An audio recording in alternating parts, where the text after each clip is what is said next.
कल नागपुर में जो हिंसा और आगजनी की घटनाएं हुई, ये घटना के पीछे क्या वजह है, ये जानने की कोशिश करते हैं हमारे साथ महाराष्ट्र कांग्रेस के नेता और जिस इलाके में घटना हुई मध्य नागपुर, वहाँ 15 साल ये विधायक रह चुके हैं। मुस्लिम समुदाय के बड़े नेता है अनीस अहमद, वो हमारे साथ बात करने के लिए। अनीस भाई, ये बताइए कि कल जो घटना हुई, कहाँ से ये घटना शुरू हुई, कैसे समुदाय आक्रामक हुआ, क्या उसके पीछे की प्रमुख वजह आप मानते हैं? देखिए, मैं मध्य नागपुर में ऐसा कोई घर नहीं है जहाँ नहीं गया हूँ। मैं दिवाली में या कोई भी का होली में मैं हर घर जाता हूँ और उन्हें सभी हिंदू समाज के भाइयों को दिवाली की, होली की और कुछ भी शादी हो या किसी के घर में कुछ ये हो जाए, कोई पास हो जाए, तो मैं हर घर को विज़िट किया हूँ। ऐसा कोई घर नहीं है मध्य नागपुर में जहाँ मैं नहीं गया हूँ। ऐसा कोई घर नहीं है जहाँ मैं हिंदू भाइयों लोग जो है वो मेरी मान सम्मान इज्जत नहीं करते। हर घर में मान सम्मान इज्जत है। और जहाँ ये कल हुआ है, कल छत्रपति शिवाजी महाराज का महाराष्ट्र में 2 बार जन्मदिन मनाया जाता है। कल भी यहाँ पर मार्च में कल हमारे यहाँ जन्मदिन मनाया जाता है और बहुत ज़ोरों से जन्मदिन मनाया जाता है। हम सब लोग जाके छत्रपति शिवाजी महाराज जी को जाके हार का अर्पण करते हैं, उनको जाके उन्होंने जो काम किए हैं महाराष्ट्र के लिए, छत्रपति शिवाजी महाराज के साथ सारे मुसलमान लोगों के, उनके जो राइट हैंड थे, जो उनके राइट ये थे, राइट विंग के, वो मुस्लिम थे। उन्होंने सभी को लोगों को साथ में लेके चलने का काम किया छत्रपति महाराज ने। और जहाँ पर ये छत्रपति महाराज का जो पुतला है महल में, जो महल गेट है, उस गेट के ऊपर में देश की आज़ादी के समय पर 3 मुस्लिम संग्राम सेनानियों ने जो इस देश की आज़ादी के लिए लड़ाई लड़ी, उन्होंने अंग्रेज़ों ने ये पुराना नागपुर है और ये महल है, महल का ये पुराना किले का किला बोला जाता है। किले के अंदर में ये गेट है, जो गेट की एंट्री है, जहाँ पर हमारे मोहन भागवत जी का भी घर है, आदरणीय नितिन गडकरी जी का भी घर है।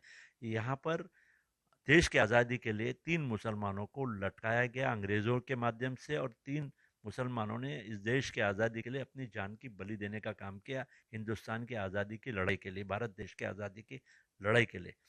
बहुत दुख हुआ कि कल वहाँ पर वीएचपी ने और बजरंग दल के कुछ लोगों ने उसी छत्रपति शिवाजी महाराज के सामने, वहीं पर जहाँ 3 मुसलमानों ने अपने देश की जान की कुर्बानी देने का काम किया, उसी जगह पर जाकर उन्होंने एक दरगाह पे से चादर लाकर, जिसपे कुरान शरीफ की बहुत सारी आयतें लिखी हुई थी, उन्होंने औरंगज़ेब को जलाने के बदले वो चादर जलाने का काम किया और उस पे पैर घुसे रखे और जूते चप्पल रखे। इसीलिए मुझे लगता है कि जिस तरीके से जो एक्शन हुआ है, रिएक्शन हुआ है, वो एक ही वजह है।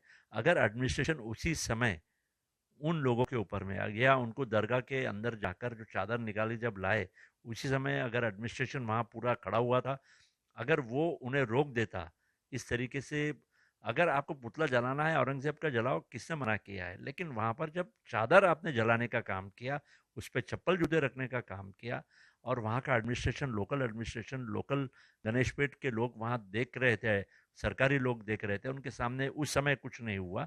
ये दुख की बात है। अगर एक्शन उसी समय हो जाता, एक्शन अब लेने की एडमिनिस्ट्रेशन कब बात कर रही है, जब दूसरी तरफ से रिएक्शन हुआ है। यहाँ see delay justice is denied justice. आपने उसी समय कार्रवाई करना चाहिए। अगर समय पर आपने कार्रवाई कर लिया, तो ऐसी जो घटना है, दुर्घटना है, ऐसी दुर्घटना नहीं होती थी, उसको वहीं रोका जा सकता था। इस घटना में हमने देखा है कि कई पुलिस अधिकारी डीसीपी रैंक के हो या फिर पुलिस कर्मचारी हो, जिनके ऊपर पथराव किया गया है, जो घायल भी हुए हैं। तो इस तरीके से पत्थरबाजी करना, पथराव करना, ये कैसे देखते हैं आप इसको? बिल्कुल गलत बात है। रमज़ान का महीना, चाहे हमारे हिंदू भाई हो, चाहे वो मुस्लिम भाई हो, दोनों तरफ से जो खतरा हुआ है उसका मैं खंडन करता हूँ, कंडेम करता हूँ कि ये नहीं होना चाहिए। हमारा ये काम नहीं है कि हमने अभी पढ़ लिख कर आगे बढ़ना चाहिए। हमने, ये रमज़ान का महीना है, पवित्र महीना है, इस महीने के अंदर में हमने ऊपर वाले से माफ़ी मांगनी चाहिए। जो भी अच्छे काम, बुरे काम जो किए हमने, उसके बारे में हमने ज़्यादा प्रार्थना करना चाहिए, ना कि हमने जाकर पथराव करना चाहिए, ना कि हमने हमारे किसी भाई का नुकसान करना चाहिए। ये बहुत बड़ा पाप है, बहुत बड़ा ये पाप माना जाता है, और ये रमज़ान के महीने में इस तरीके का पाप किसी ने नहीं करना चाहिए। वो भी हमारे भाई लोग हैं। हम सब लोग मिलकर रहे नागपुर शहर में, कभी भी मेरे 25 साल के टेन्योर में या देश की आज़ादी के बाद इस तरीके का महल में कभी भी तनाव नहीं हुआ है।